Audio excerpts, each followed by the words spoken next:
Okay, I think we can get started. Thank you, everyone. Welcome to this webinar on Untangling the Chaos. I love this title. Streamlining CRM selection for advancement leaders. Thank you to Case for hosting this webinar. As you all know, because you found this through Case, Case is really a wonderful organization. I've been a long time Case volunteer, so this is a thrill for me to do this. I'm also thrilled to have our partners from Heller Consulting presenting, actually providing all of the materials for this particular webinar. So a huge welcome to Natalie and Mike, that will introduce themselves. But in the meantime, I wanted to let you know I'm Carolyn Chang. I'm your moderator for today. I'm the VP for Advancement at Kindsight. I've been with Kindsight for a little over 7 years now, but that was after a long 30-year career in advancement, just like all of you. I was an annual giving fundraiser and then spent the bulk of my career in advancement services. And I wish that I had the advice that Natalie and Mike are going to impart with you today when I was leading advancement services at a couple of organizations. I am a Case Apple Award recipient. As I said, I'm a longtime volunteer for Case. I'm a Case laureate, and currently I serve on the Case Industry Advisory Council. So I'm going to throw it over to Natalie and Mike to introduce themselves. Natalie? Thank you. Hi, I'm Natalie Harvey. I am a senior strategy consultant and project manager here at Heller Consulting. So I work with nonprofit clients to really ensure that they are able to best utilize and select technology that works with their mission and needs. So I work with nonprofits on and education specific clients on solution selections, such as CRM solution selections, technology roadmaps, such as IT and AI technology roadmaps, and have supported some CRM implementations. Prior to Heller, I was in the nonprofit space for over a decade, mainly in knowledge management and communications. And I'll hand it over to Mike to introduce himself. Thanks, Natalie. Hi, I'm Mike Kirkpatrick. I am also in our strategy practice as our principal consultant. A lot of the same types of projects that Natalie works on. My background coming into Heller was a combination of nonprofit and higher ed. In higher ed, I was more on the admissions side, but certainly supported some of the folks that were in advancement. And within the fundraising space, a real heavy focus on digital and CRM support for a large national nonprofit organization in Canada where I'm based, and it is cold here. Turn things back to Caroline. We're in Canada, Mike. I am in Ontario, just northeast of Toronto. I heard that it was like -8 recently there. So yeah, that is much colder. But 40 is California cold, as Lyndall has said. So this is, I just want to give a few words about what Kindsight is. We are a technology company, a product company that produces products that empower organizations to, help fulfill their mission, unlock generosity with, smarter, faster fundraising, donor intelligence products like iWave, to a couple of CRMs that are based on Salesforce, and a constituent portal. And then last year we launched our fundraising intelligence platform, which is the first and only fundraising software powered by real-time donor intelligence served up into your CRM to help you. And it's all about getting the right donor at the right time for the right amount for the right initiative. It's all of that. It enables it to do it faster with our products. And just to hand it over to Mike to give you a few words about Heller. Thanks. So for those of you that aren't familiar with Heller, we've been at this for about 30 years supporting nonprofits and higher education advancement clients. We recently became part of the RKD Group, which is one of North America's leading fundraising and marketing solution providers for the sector. At Heller, we do focus on technology strategy engagements. That's our focus, is technology strategy, things like roadmaps, selections, including CRMs. And we also implement many of the solutions as well, whether it be Salesforce, Microsoft, Blackbaud. We have service practice areas that do implementations. And along the way, we support those with change leadership to help with improved adoption success. And particularly important, I would say 50% of our projects relate to fundraising CRM work. which would be particularly important for this group. We've worked with over 10% of the 100 largest US charities in the last 3 years, which really allows us to bring the challenges that happen with organizations at scale to other organizations of all sizes. And last but certainly not least, we really pride ourselves on being a values-driven organization that's a registered B Corp. Awesome. Awesome. Before we get started, just a couple of housekeeping items. Clearly, you all are using the chat. Feel free to ask questions in chat, but you can also ask questions in the Q&A, and we will either weave them in or capture everything at the end as much as possible. So feel free to do those. But to get us kicked off, we're going to start with a poll. So if you wouldn't mind answering this poll, that would be great. And then that will help us actually to direct our discussion. Yeah, really not surprised to see the largest percentage being in a very industry-specific CRM solution in Ellucian Banner. We also come across a lot of organizations on Blackbaud platforms, sometimes paired with things like Net Community, but very common to see this particular set with the audience that we're talking with today. Yep, absolutely. Okay, so Mike, I have a first question for you. How do you know when it's time for a new CRM? That's a great question. We certainly hear a lot of consistent challenges from organizations when we initiate a project like a CRM selection and we conduct discovery, starting to talk with different members of the team. And I'm sure many of these challenges that are on the screen are going to seem very familiar to you. First one I'll start with is poor user experience. So this really doesn't have a lot to do with the functionality. It's just, what does it feel like when you're using it? And you might have some frustrated users who expect more from their interaction with the system, because user experience is a really important part. If someone doesn't feel engaged with the tool they're using, they're going to find ways to work around it. If they feel that it's dated or it hinders their processes, they're going to be disengaged and look for an easier way to get things done. And then they're not using your system, they're taking data outside the system and minimizing interactions, and you're not really getting any return on that system. The second one is lack of visibility into data. We hear this all the time as we really enter this, we've been in it for a while, a really data-centric scenario where we really rely on it so much, and yet sometimes we don't have a system that can give us visibility into that data, whether it's the reporting, being able to access the data in the right part of the system where it would be most relevant to you, or it could be data in other systems that you want to pair with your CRM data, and there's just no legitimate connections that can bring that together for you. We hear a lot about messy data. So many of you might have data that's a lot of duplicates, incomplete records, or inconsistencies in how people are entering it into the system. So those can all be really big problems. Your tool set in your CRM may also lack any ways for you to enrich it. Maybe you want to bring in some prospecting information like iWave data, and you don't have a way to do that. Or maybe there's not tools to do cleanups and have rules to enforce certain data entry styles or options so that there's consistency. So messy data can become a big problem if it's left unchecked for too long. Inability to integrate. I mentioned this a little bit earlier, but certainly the struggle today when we have so many tools to work with and so many of them connect back to behavior or engagement that your stakeholders have, you want to be able to bring that data all together into your CRM.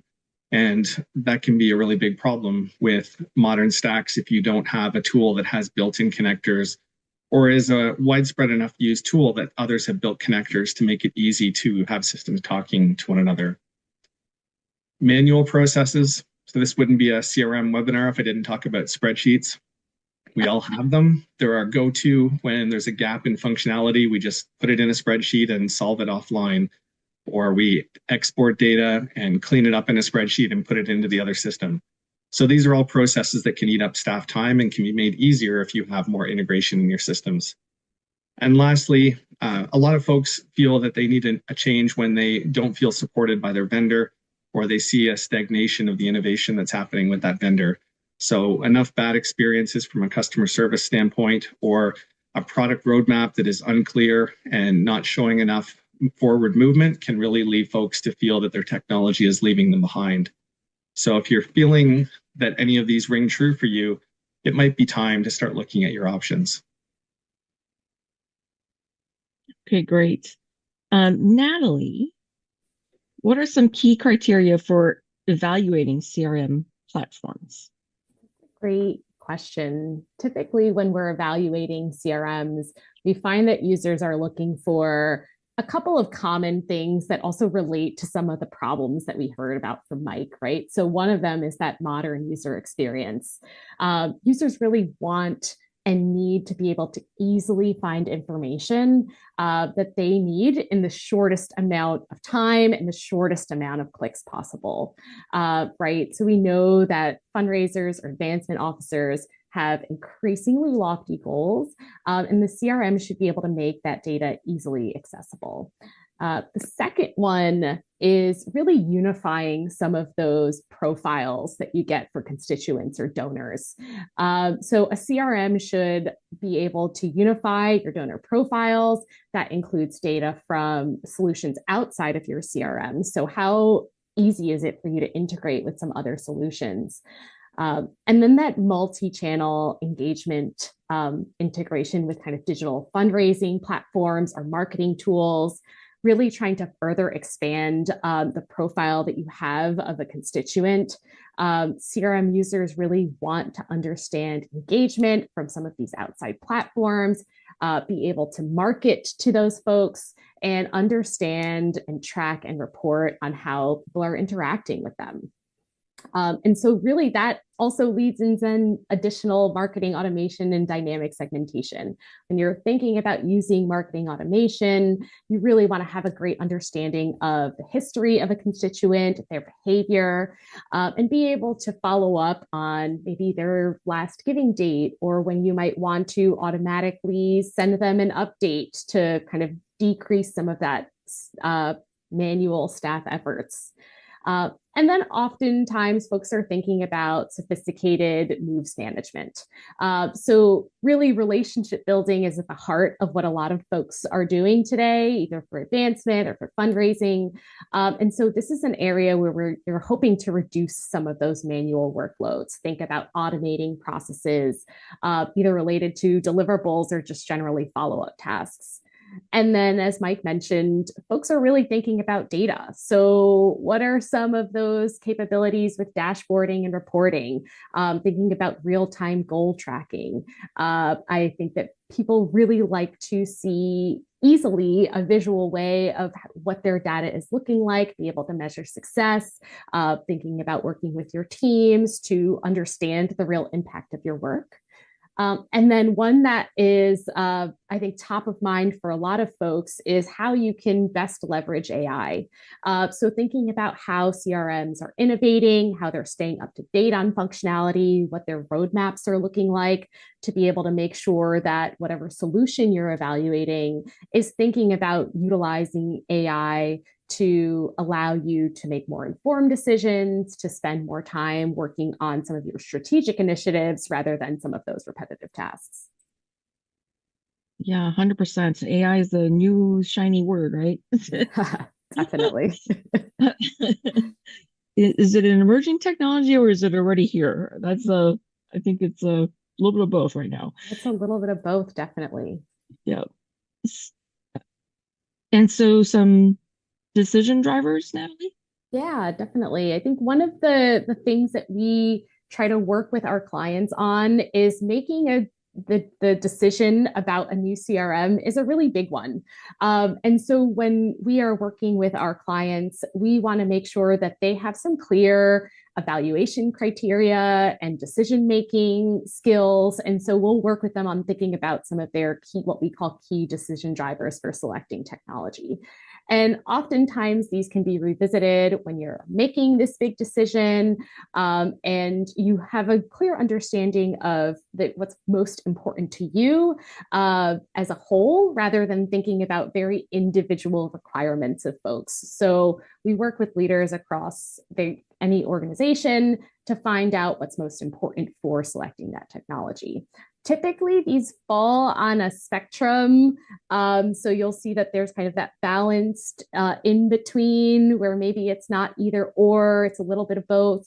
But really, and when we're thinking about some of these key decision drivers, and I'll go through a couple of examples, it's a way for you to deepen the connections with your supporters, provide some flexibility for the growth of your organization, and not hone in on everyday tasks, but kind of the bigger picture.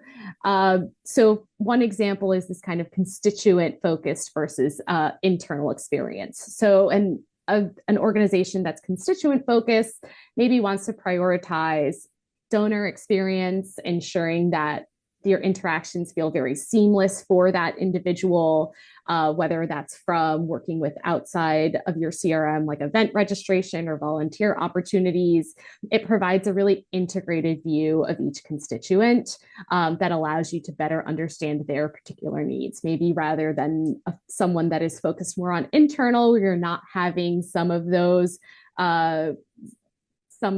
a lot more member driven or constituent driven interactions. Okay, great. We have another poll. Now that you've heard maybe some of these, what Mike and Natalie have discussed is a little familiar to you. We just want to know, what is the biggest issue with your current CRM? Launch this one? Any surprises, Mike and Natalie?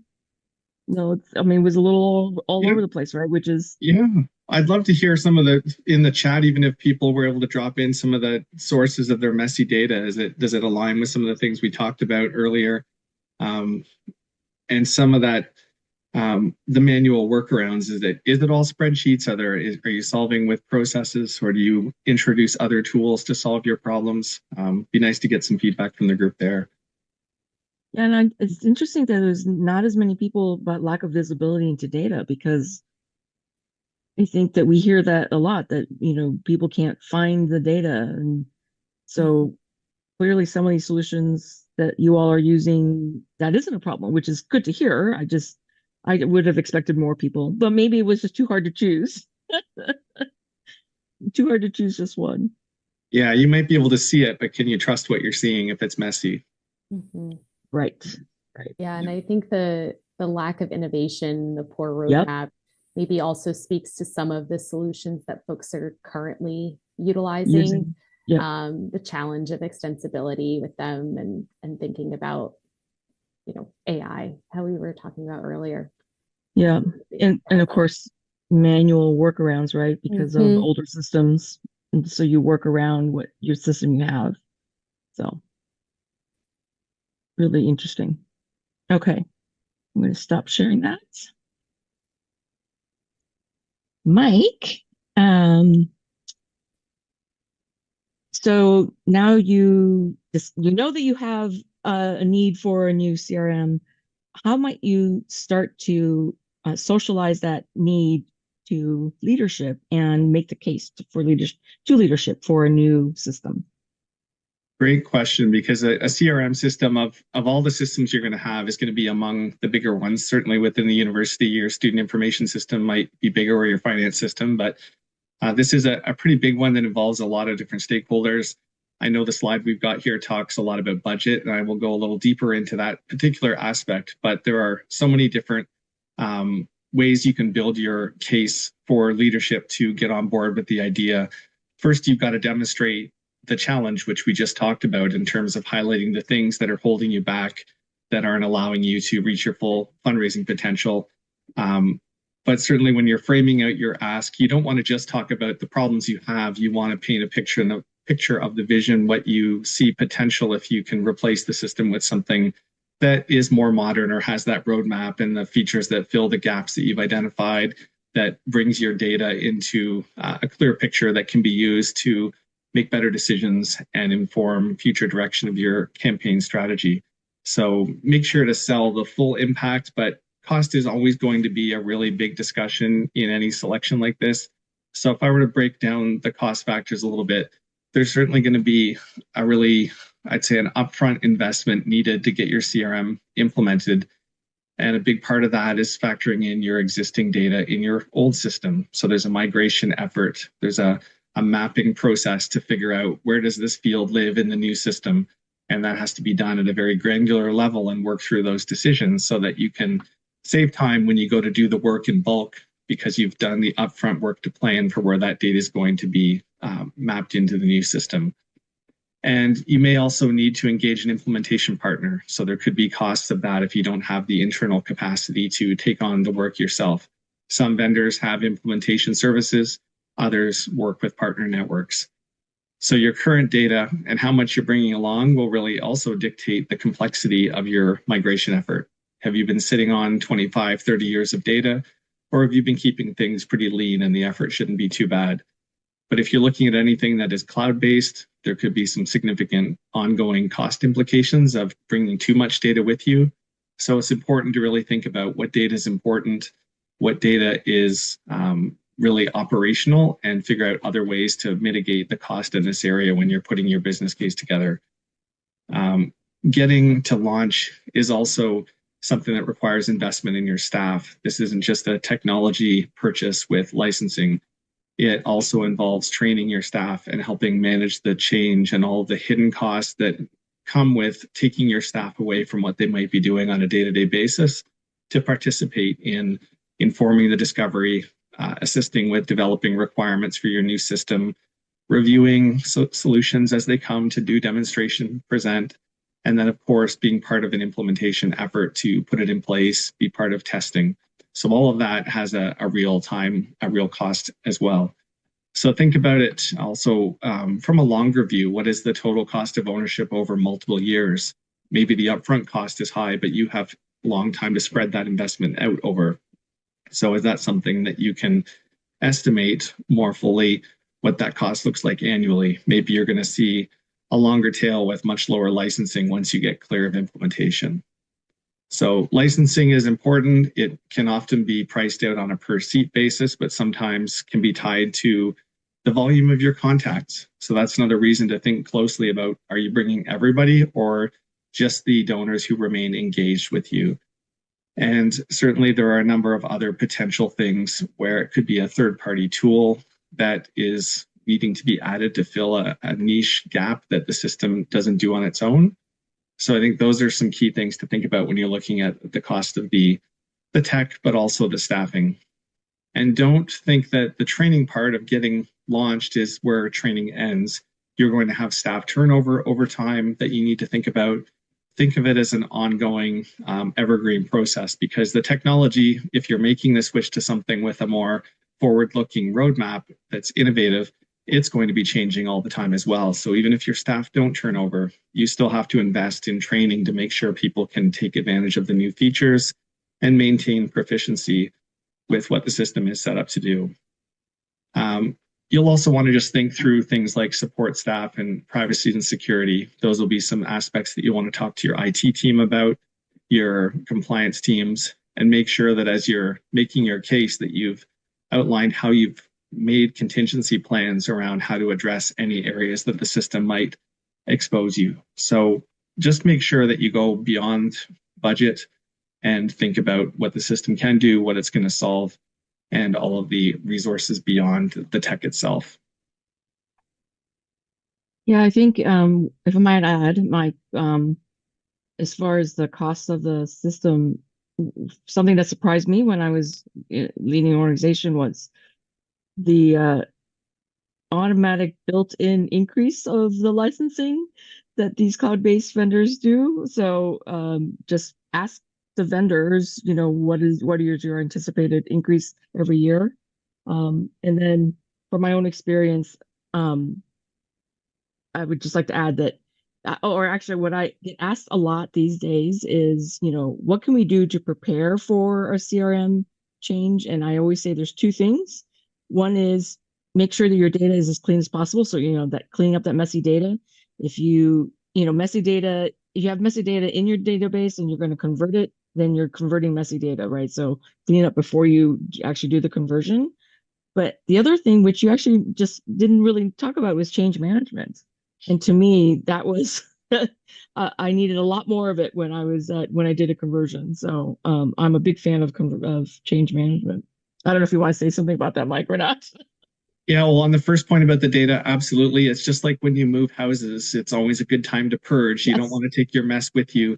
You don't want the first thing your staff do when they move into a, if it were a house, you don't want to move in and have to clean up everything. You want to move in and enjoy it because it's new and shiny and you appreciate it for that. And on the change management, absolutely, it's a key part that we do bake into any implementation work that we do, regardless of the system. It's really anticipating what resistant is going to be in place coming in, developing very personalized plans that consider the different roles who are going to be affected by this change, because they're all going to be affected differently. And even within a cohort like your fundraisers or your accounting team, people are going to have individual reactions to the change as well. So when we develop a change plan, it really gets down to the individual level, considering how each of those groups work. And it's important to do an assessment going in to know where are the blind Mhm. spots you might need to think about, and then continue to assess yourself as you're moving through the project so that you can sustain momentum and tweak your plans as you're going through. Music to my ears. Okay, so now you've been successful in getting a new CRM. So Natalie, how do you measure the success of a new CRM? It's a great question. I think CRMs really come with the ability to benchmark how users are utilizing the system. So that's one way you can start thinking about it. You can measure with a near-term benchmark of reviewing across maybe the first 60 days that folks are in the system, rather than 90 days, 180 days, to see how folks are logging into the system, if they're doing any particular tasks. Are they able to complete tasks without any further assistance, either from an admin or someone they know knows how to utilize the system? So some organizations will take this further to look at the time spent logged on or logged into the solution, and then the number of logins per users, depending on how they're kind of defining success. So when I was an admin, those were some of the things that I was particularly doing, just to see, are folks finding what they need, or are there some things that maybe we need to think about updating? And then after a year or two, you can look at the health of the data within the system. So we've talked a lot about messy data and thinking about what that looks like in old systems, but in your new systems, this can be reviewed by how well you can access information, use it, report on the particular data that you need. This can really vary depending on your organization. But if you're maybe working with an organization that you can directly correlate the number of dollars that have been spent to support maybe protecting or that have been spent for an advancement, building a new building, or maybe improving strategic decision making across your organization. So you really want to review with your users, the people that are in the system daily, the easiest way to kind of gather whether they're satisfied, are they highly satisfied, are their needs being supported, really checking in. That's part of that change management, to see are there any improvements that can be made? And then after 3 to 5 years, you can utilize some of these metrics to see how you've grown across that time, maybe monitor some of that satisfaction. So those are a couple of ways that we typically find folks that are looking at some of those success metrics. And I'm sure then that you're always going to be asked about your return on this investment. Absolutely. Yeah. I feel like this is one that folks have a harder time with, because adoption is a little bit easier to measure. And it's very important to measure success of the technology. However, there's reasons that it's important to work with change management throughout your project. But as you're looking at the numbers that will speak to return on investment, maybe that was sold to leadership through defining some of your use cases for support, measuring something that kind of proliferates so many aspects of the organization can become challenging, because it's so interconnected to your business strategies, to some of your process changes and other systems. So you really want to ask, how much more maybe can you raise with your CRM? but can that be directly tied to your CRM, or have you changed multiple variables that could have impacted some of that fundraising or some of that advancement effort? So we've listed a number of potential areas that could be considered, both from maybe increasing revenue and reduction in costs through operational efficiencies. But really, at minimum, you should look at ways to benchmark some of your current metrics in your existing system and then revisit some of those same metrics in varying intervals after you've kind of launched that implementation of a new CRM. And then tracking those gains in operational efficiency, that can be a little bit harder to measure, but things like time tracking studies can be helpful at understanding how much time is saved by not having to manually move data or have a number of clicks to get certain information. Those are some of those ways that we find can be measured, that return on investment. Awesome. Mike, what are some of the common pitfalls in this type of project? So as we start to think about things that can go wrong on a project, either when you're going about selecting a solution or even deciding if you need a solution, and then further on into implementing it and making that case for funding, there's a lot of different themes that come up around areas that have gone wrong for folks. Now, certainly the change management piece we touched on earlier is a really common one. If you don't anticipate and plan for the change, that can derail a project entirely. But some other items that are worth noting here. The first question before you even do a selection is, do you need a new CRM? And there's always going to be cases where you have somebody, maybe they came from another organization and they had something different and they're going to push for change without really understanding or having a distinct business need tied to the change. So one area that we invite folks to do, and sometimes we do this early on as part of a technology roadmap project, is to do a gap analysis of your current system requirements and help you identify this. So if you look at what your requirements are now, you're going to develop a set of perceived gaps with your current technology. So don't forget at this point, you should really involve your vendors, because there can often be a gap between what your staff think the tools can do and what the vendors believe the capabilities are. And often those are at odds. And it could mean that there's a knowledge gap. Maybe you haven't had a clear product owner and you need to make sure people understand what the system is capable of today and not what it was 5 years ago when you implemented it. And maybe training and communication can resolve those things. Failing to appreciate that the work that you're going to do is going to be a combination of people, process, and technology. That's certainly a really key one as well. We talked about it with the case for support, that it isn't just about technology. It really does take all three. You're not just buying a new piece of software, because even the best technology can fail if you don't redesign your processes around it or adapt the software to work within your processes. And technology needs people with the right skills to get the most out of it, and people who bought into the change involved in making that technology shift. Not understanding enough about the landscape when you go in and what options you have available may limit the choices you consider when you're going out to market. And I'll talk about that in a second on the next slide.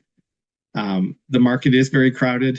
You've got very sector-specific solutions like we saw earlier, where you've got solutions like Ellucian that are very focused on the advancement audience.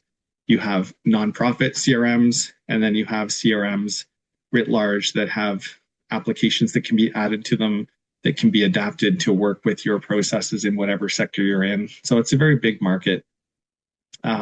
Not talking to enough people at the outset, missing some of those key people who are going to be really influential either in making decisions or being successful on the ground with the operation of the system. Are you making sure to include enough people? It's not the case of just talking to leadership who have a strategy in place, but talk to the folks that are using the system day to day to know what needs to change. Talking to your peers. We see a lot of people who just try to make this decision in isolation, but recognize many of you have probably been through an exercise like this. Some of you may have systems you love, and it's worth talking to others to get the benefit of their experiences and talk to people who are successful in their organizations. And lastly, people who go it alone and don't get the buy-in. This is a key part of change management as well, is having that executive sponsorship. someone who's going to really champion and drive the project through the organization and espouse the benefits of the change. So do you have that before you start? Because if you don't, you may not get the resources you need to support managing that change. 100%. So if we go to the next slide, I just wanted to touch back on that neglecting that nonprofit landscape issue. So when we talk to clients about the landscape, we talk about it in terms of platforms and products. Now, certainly if you are thinking about platforms, these are fully customizable, scalable things beyond just the area of donor management, but they often require a bigger implementation effort upfront and ongoing support. While products tend to contain a lot more feature richness out of the box, but they won't necessarily work for every function in your organization. They tend to be a bit more niche solutions. So organizations that are embarking on a CRM change usually want to start thinking about which is the right fit for us. And when we think of examples of what that platform approach might be, think of Salesforce. If you're thinking of the product side from the list we saw earlier, Razor's Edge would be a very good example of a very specific fundraising CRM, very focused, but maybe it doesn't have all the bells and whistles that could support things like volunteer management. Or if you were a nonprofit that did advocacy, it may not have all those tools as well. And maybe it doesn't have a store that's as big as the App Exchange on Salesforce that lets you add things to it. When we think of Kindsight, it would be a good example of what maybe would be considered a hybrid approach if you look at Ascend or Advancement RM. Certainly with Ascend being a solution that's built on top of the Salesforce platform, you're getting the benefits of a platform, but the feature richness or the depth of a product that's been designed with very specific use cases in mind to support fundraising. Caroline, I'd be interested to hear how you talk to clients about where Ascend fits in that sort of the continuum of this type of landscape. Actually, you've said it perfectly. I was going to say, did we pay you to say this? Because it is exactly that. It is you have the power of a platform like Salesforce and all the R&D that they put into the number one, the CRM out there. But with the Ascend overlay or as the app that is designed for advancement in fundraising and engagement, it has all the a lot of the features, and we continue to innovate. One of the things that we're adding is Kindsight Intelligence that's going to be incorporating AI into helping with the work streams that people engage in every day. But in a measured, safe way to protect your data, which is something that I feel super important, especially in this space. So yeah, Mike, you said it perfectly. I think the next, yeah. So Natalie, can you discuss a little bit about how Heller helps to assess, do the assessment for your methodology for doing the assessments? Absolutely. So really, we break our assessment of CRMs into kind of four main tasks. And so the first of those is really doing strategic discovery, right? So I think Mike mentioned earlier on that you want to talk to the people that are actually using these solutions. You want to make sure that we have an understanding of the background of what their needs are, and have some specific targeted interviews with those key stakeholders to start gathering some of your particular requirements, thinking about what it is that is helpful in your current solution, what you may really like and can't live without, or gaps in key areas that you're like, I would love in pie in the sky to do more automated work and have some specific tasks associated with a workflow. And so really starting to then develop those requirements and some of those guiding principles that we talked about earlier. So focusing on how you might make a decision, what is really able to support your understanding of vendors when you start talking to vendors, being able to leverage some understanding of what your requirements are. So at Heller, typically we start from those discovery sessions. We'll put a large list of requirements from clients that we have already had. So we know that these are typical that nonprofits and higher ed clients are looking for. And then thinking about how the technology may support some of those requirements. All right, so you're going to start determining does the tech meet those requirements? And then we'll have folks kind of prioritize those particular requirements. So we think of them in the Moscow method: must have, should have, could have, will not have.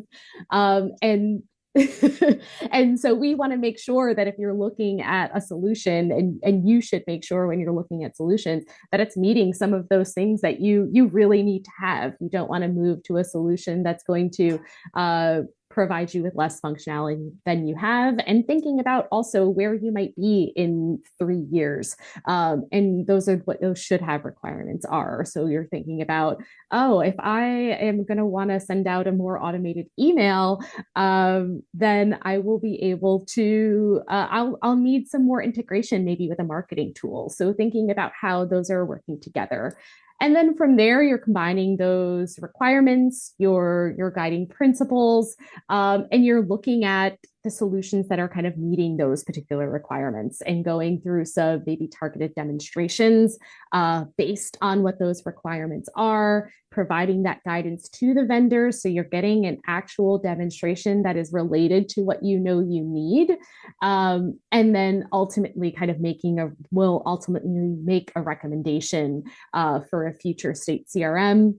And I think one of the important things about this evaluation of solution, Mike has mentioned it before, but some of those third-party tools that you might also need as part of your CRM, right? So a vendor may say that they can meet all of your requirements, but if they're meeting all of your requirements and 30% of them require an additional tool, that's going to increase your total cost of ownership as well. So you want to measure all of those things as you're kind of making a decision, and bring your stakeholders along through that journey so they know that their needs were met from that strategic discovery throughout into those demonstrations and how you're making a decision to move forward. Awesome. And then how do you help clients enable their business impact? Absolutely. So it's really important to place your organizational goals at the center of any selection. And that's where some of that discovery comes from, right? You want to know what your goals are, what you're working towards, focusing on some of those desired outcomes that'll help you focus on center your project on success. And then I think we've talked about this a little bit earlier too, but in addition to those goals, you really want to focus on 3 main things. So that's that people, process, and technology, to provide that holistic approach to change, right? You can't have one without the other. And really at the center of that should be your organizational goals. Awesome. Haven't seen any questions coming through. If you have any questions, please put them in the chat or in the Q&A. But in the meantime, Natalie or Mike, how do you ensure that everything you see, that you see everything you need to see in a vendor demo? That's a great question. I can start, and maybe Mike can add on to it. So how we typically will coordinate vendor demonstrations is we create almost an agenda for vendors to follow that are typically based on what your requirements are, so that whatever is kind of at that must and should have level gets brought into an agenda that is then kind of has scenarios for each vendor to follow.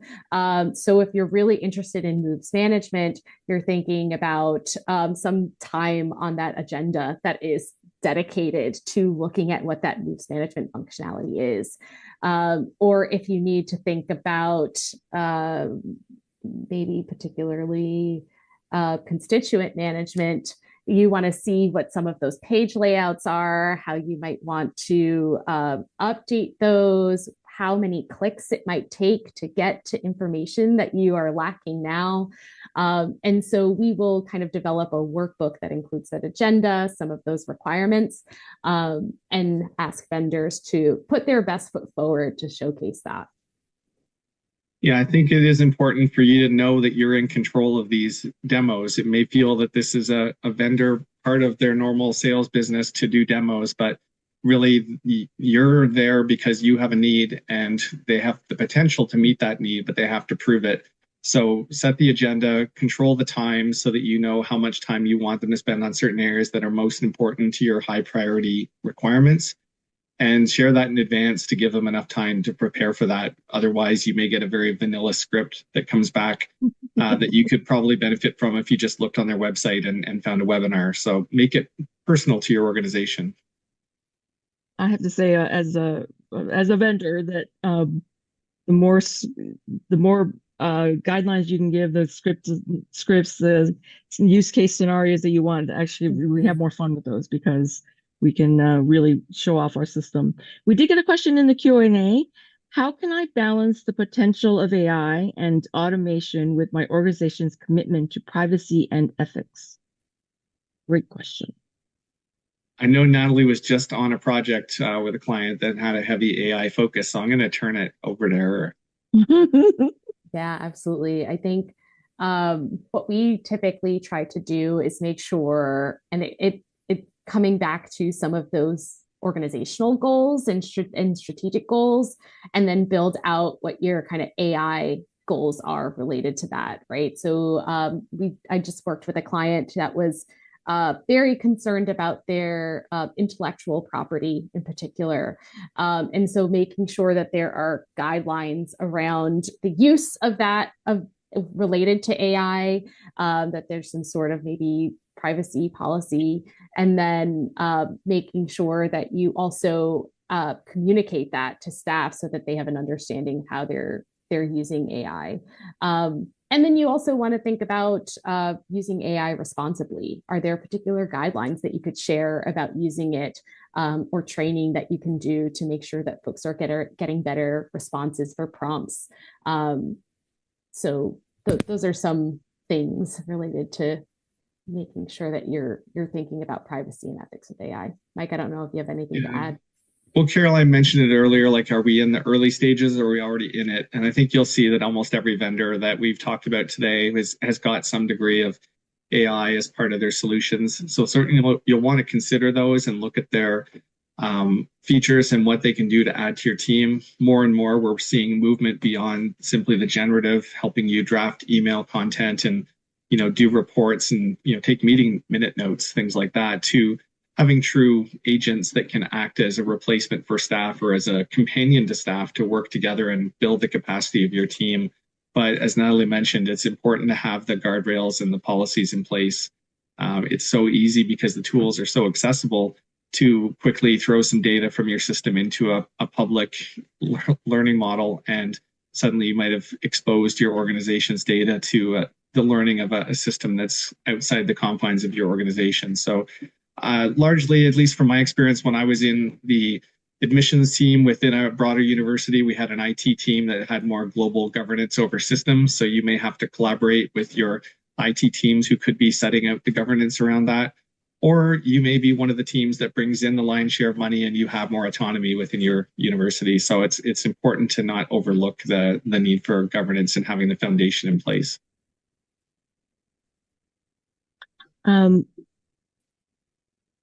Great. And maybe another question. We have time for one more question. I'm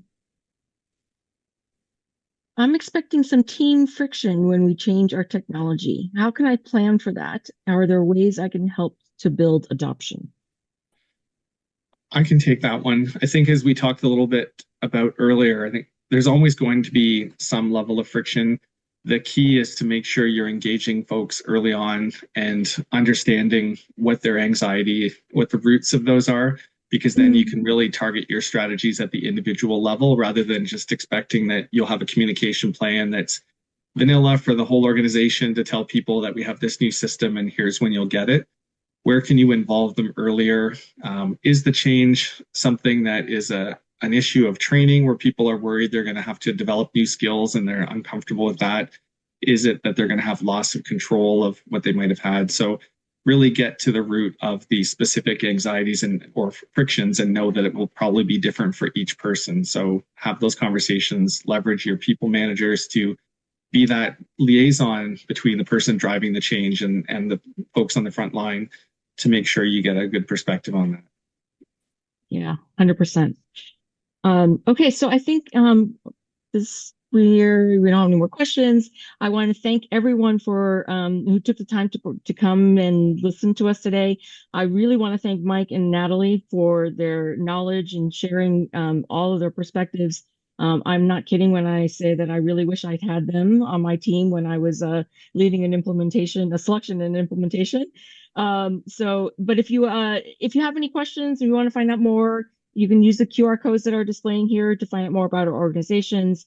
Feel free to reach out to any of us. I'm probably less useful than Mike and Natalie, but if you want to, you can reach out to us if you have any other questions. And thank you for joining us. I hope that this was insightful, that you got something out of it. Thank you for your participation as well. And have a great day, and hope it warms up for if in California and elsewhere.